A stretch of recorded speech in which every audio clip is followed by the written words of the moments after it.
El misterio del bosque encantado. Descripción. En un pequeño pueblo rodeado de montañas existía un bosque del que nadie se atrevía a hablar. Los habitantes decían que estaba encantado, lleno de misterios y secretos antiguos.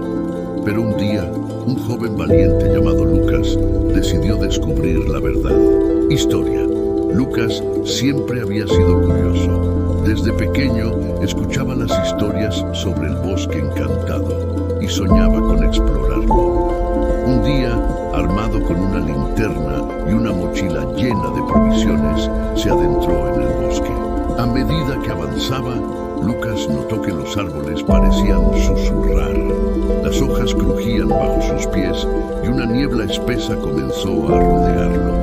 De repente, encontró un viejo mapa en el suelo, cubierto de musgo. El mapa señalaba un lugar llamado el corazón del bosque. Guiado por el mapa, Lucas llegó a un claro donde encontró una antigua cabaña. Dentro descubrió libros llenos de hechizos y pociones.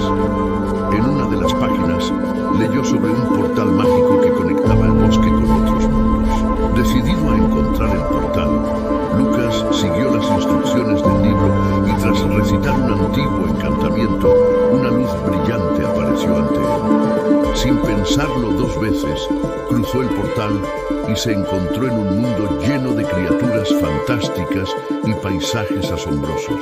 Lucas pasó días explorando este nuevo mundo, haciendo amigos y viviendo aventuras increíbles, pero siempre recordaba su hogar y finalmente decidió regresar.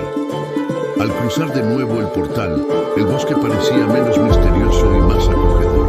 De vuelta en el pueblo, Lucas compartió sus historias y mostró el mapa y los libros que había encontrado. Los habitantes, maravillados, comenzaron a ver el bosque con nuevos ojos, llenos de curiosidad y respeto. Fin. Espero que te guste la historia. Para más contenido como este, no olvides suscribirte y dale a la campanita y dale like. Nos vemos hasta la próxima.